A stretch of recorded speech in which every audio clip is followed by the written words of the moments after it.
Thank you for tuning in to Koppen Comic. I'm Brian Koppen with the comic Michelle Krajecki.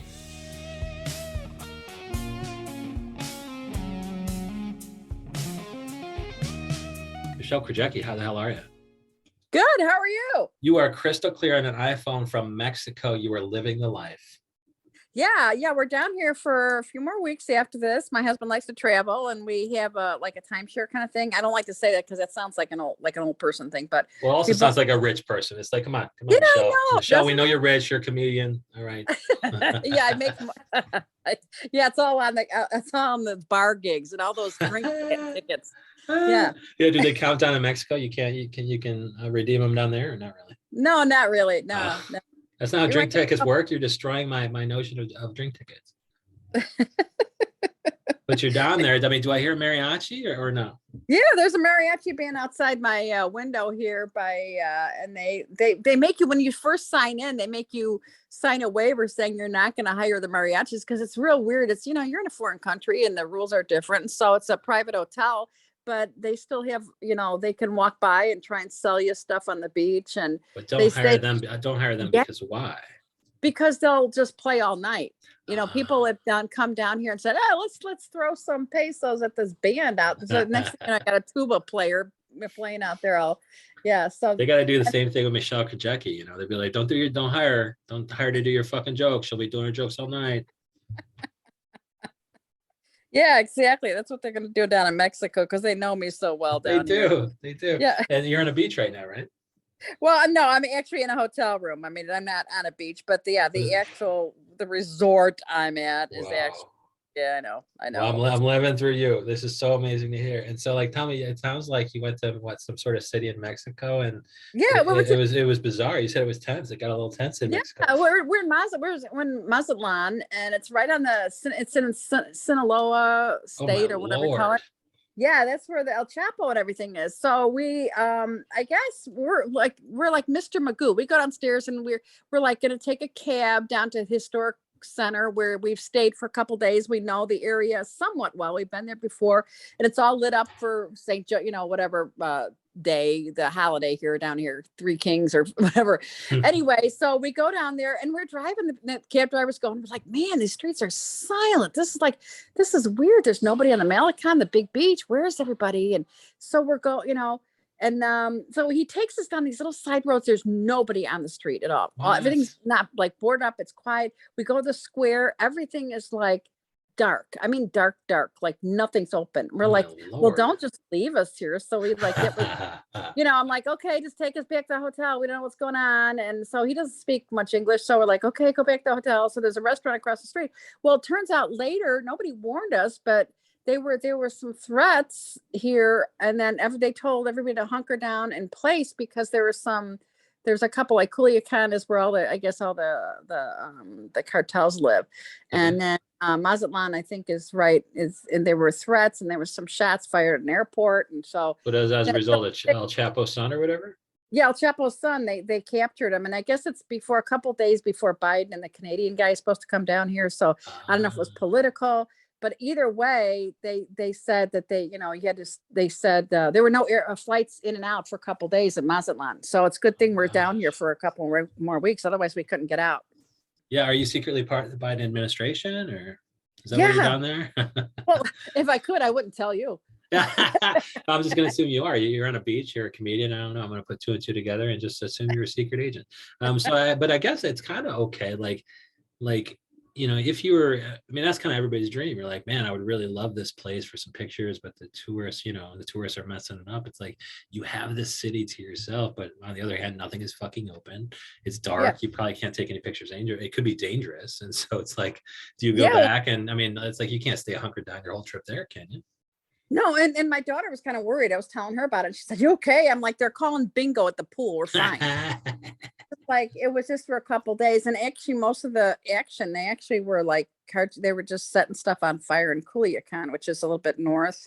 Okay. That's the one of the guys down here is telling us because we know the people. You come down here enough, they know you, the waiters, and it's like a real nice middle class city. I don't feel like an ugly American here because Mazatlan is actually an old city, and it's like they're, it's very middle class, a lot of working class people. You go to a bar, and then there's a doctor from Mexico sitting next to you. Okay. So Good. yeah, so we like coming down here, but they talk to you and tell you, but they were telling us before that Culiacan is the place where they said it's so much money. It's like the cartels that they actually have, like, they'll go down the street with a leopard in their car. Oh It's my like one of those. gosh. That's So the top. you do see a lot of cool shit, but it's at a cost. Well, yeah, I'm not going to go there. I mean, that's easy, but that's where Especially right now. And so they were just like threatening people. It'd be like, if you don't release this motherfucker, right. we're gonna I'm gonna set this place on fire. I think it was Jack Black in Orange County. I'm gonna burn this mother down. And I was like, you better not. You better not. Well, what happened is that they did capitulate to the cartels when they did. I think it was El Chapo before, like 6 months ago, and they threatened it and they released him. They basically kept the place hostage. So it worked in the past. So that's why they were kind of more. I guess they were a little bit more ready this time. And the judge agreed not to extradite. So is that? I mean, do we know the status of that? Is he being extradited?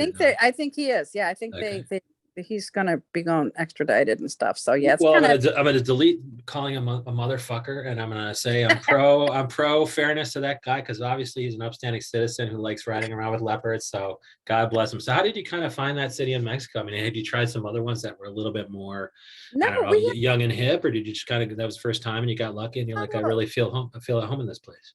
It was we got this, like, well, it was a long story short, we bid on this trip for, it was like my kids went on this mission trip, and they had this, these fundraisers at the church we used to go to. So we knew a couple people who owned down here. Okay. And so we they donated it, so we bid on it and whatever. So my husband's like, hey, let's go. I'm like, I don't know.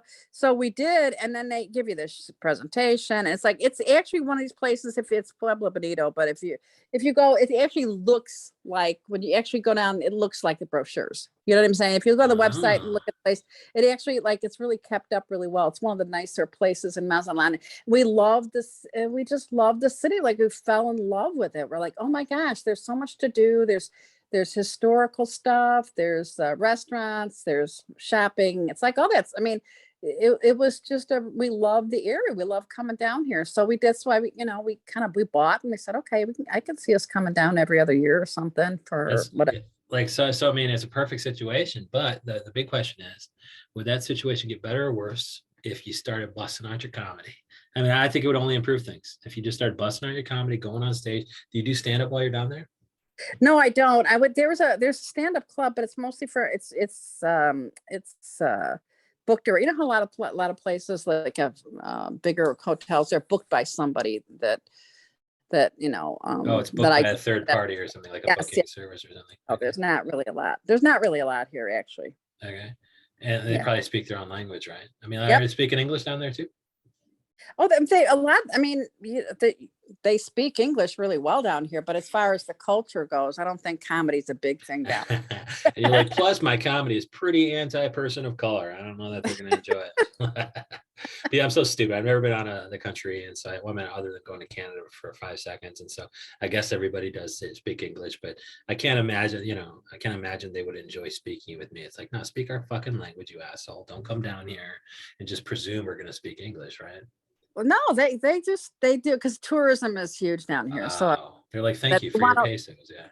And they want to, plus they want to learn too. I mean, people from Mexico, they want to speak English if they ever decide to come north or whatever, for whatever reason. English, but a lot of people we have people that are scholars and people that work in different countries, and they said they don't go to another country to try and speak the language, because everybody wants to speak English. Oh, okay.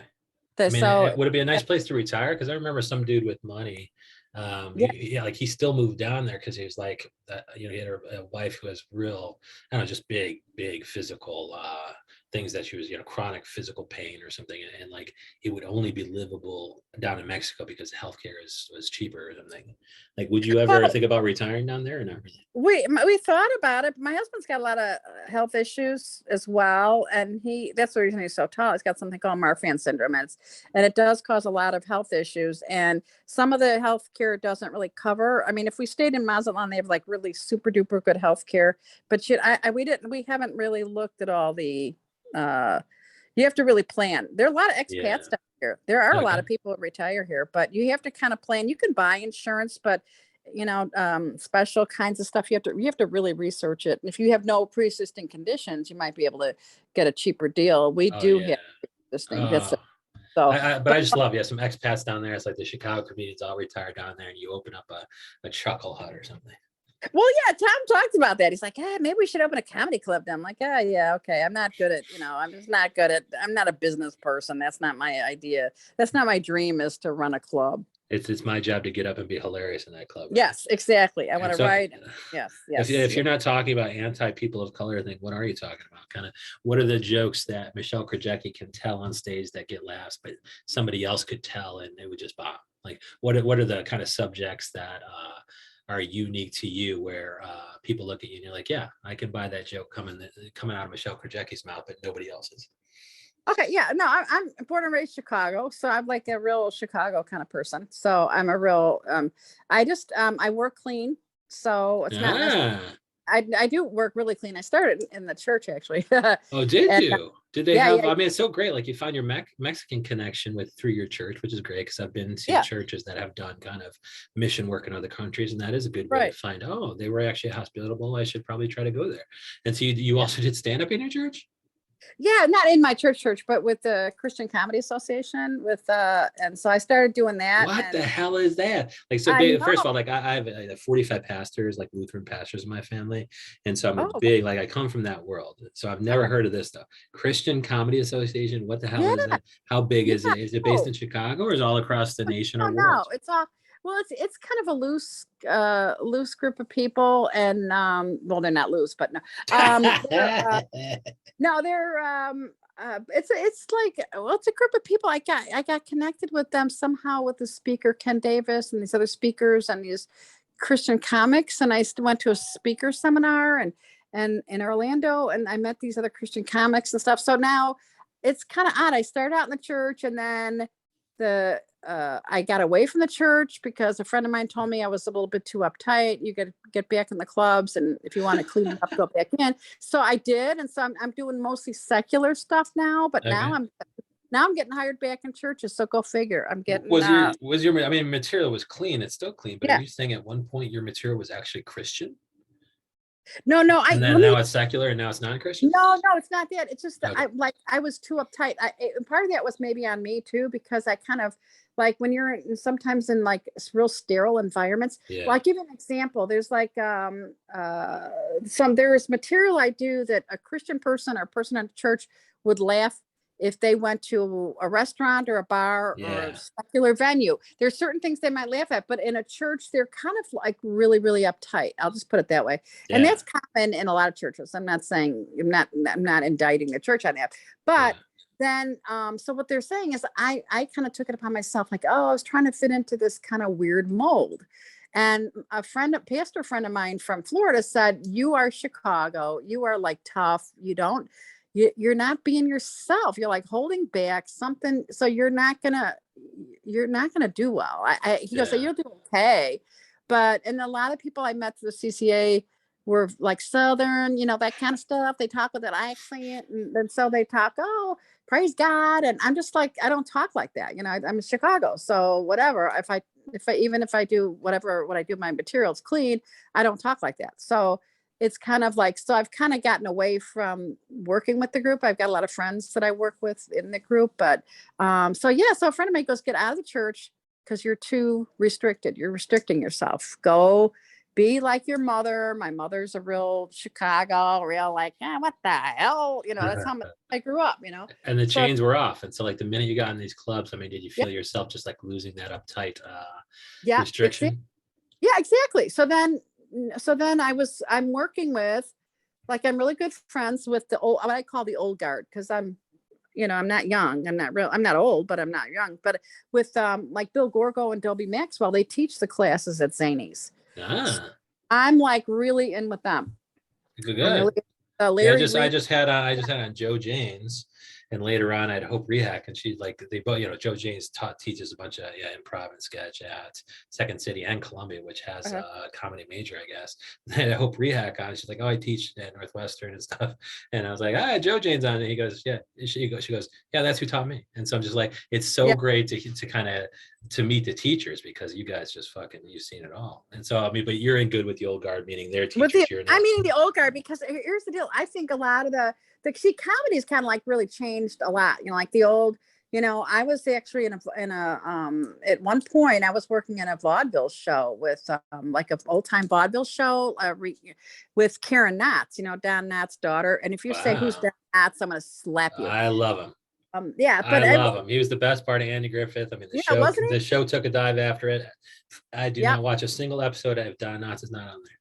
Yeah, well, I was friends with his daughter, and I was in a vaudeville show with her, and so I like studied all the history of comedy and stuff. So comedy goes through all kinds of changes. So starting out vaudeville, jokey, then the Phyllis Diller, and then Take My Wife Please, and then it switched to George Carlin, and then Lenny Bruce, and then that kind of stuff. And now it's like a lot of storytelling, almost podcasting. It's podcast. I know you have one, but very it's different. The comedy, like, and I'm gonna say it, like the younger I'm seeing, just they get on stage and they just tell stories, and it's just a total different vibe, where I'm kind of more of like the setup punchline kind of comic. So, and that's kind of where my comedy is. So I'm like, I see a mixed group of people in a club, and I'm like, man, these are my people, like, and it doesn't matter. But I mean, if you put me with a bunch of 20-year-olds, I do okay. They'd be like, you're so jokey. I mean, of course, the audiences would love you. It's like, thank you for telling jokes at this joke place that I went to. Paid to hear jokes. Thank you. But I mean, the other people are like, yeah, but is it, I don't know, is it therapeutic? Is it cathartic? But like somebody like storytelling can be so hard. And so like when it's bad, I guess it's very, very bad. And so if there's people who are not skilled at it, but like somebody like Mike Birbiglia, I think he toys with time in his stories. Like he starts with the crash when he's T-boned by an accident, and then he jumps in time before I'm now thinking that might have more to do with to get jokes in there. Like if he went sequentially, it might not be funny, but he's like, dude, I need some jokes here. Let me fuck with time. But like, it must be so difficult to just be a storytelling comic. Yeah, I think, and right. And so there's ways that somebody was saying, they were just talking about that with their group. It's so funny. Like the writing group was like, so do you write a funny story, or just do you tell a story and put the jokes in it? Or, some people put a bunch of jokes together and make a story out of it. So it's like the other. But if you don't have jokes, and Seinfeld said it best, I was like, thank you. On one of these vultures or whatever Vibe or whatever, one of these things, they interviewed Seinfeld like really recently, and he finally said, you gotta have jokes. You gotta have jokes, this is what I have been like. I've had people come to me afterwards, like at a show, and they'll be like, I don't know what the heck the guy in front of you was talking about. I had no idea what he was talking about, or just not funny. Like, I'm not saying like I love Phyllis Diller and Joan Rivers. Don't get me wrong. They're hilarious. Roseanne Barr, all these people that were like trailblazers, and I love them. But it's like, but you can't, the others, I'm just seeing a lot of like rambling. I just feel like a lot of, it takes a long time to get to a joke. And my whole thing is, if you see, again, the setup, punch kind of thing, setup, punch, tag thing. So I just close my eyes and I'm like, is it just me? So I'm like, okay, so what I'll do is I'll listen to something like, say, a YouTube clip. I will close my eyes and I will just listen. And if you're not hearing people laughing consistently, no, seriously, you're listening at the crowd love. You're not. I'm sit there and listen. And what I mean is, I'm listening to the crowd. And if they're not laughing, it's not working. No, exactly. And that's kind of what I think. And that's why, I mean, I like to set up punch. I'm a joke writer at heart. I love writing jokes. I love getting up there. I love trying to figure, well, this punch didn't work, or this is a funnier word, stick this one at the end. And a lot of people, ask me to like help write, like to tweak their stories. You're like, I tell this story, it's really rambling and nobody laughs. Hey, Michelle, could you please help me, write jokes? It's like, are you sure you're a comedian? Should you not be like a beat poet or something? Like Mulaney's good at that too. Like there's very few storytellers that, actually rank on my list. And I mean, I think Birbiglia It's good. might finally be top 4, but Mulaney, I don't think he'll ever get there. But meaning, like, I think Mulaney is fairly solid as a storyteller. And I think maybe people see that and they try that themselves and they're far less successful. Exactly.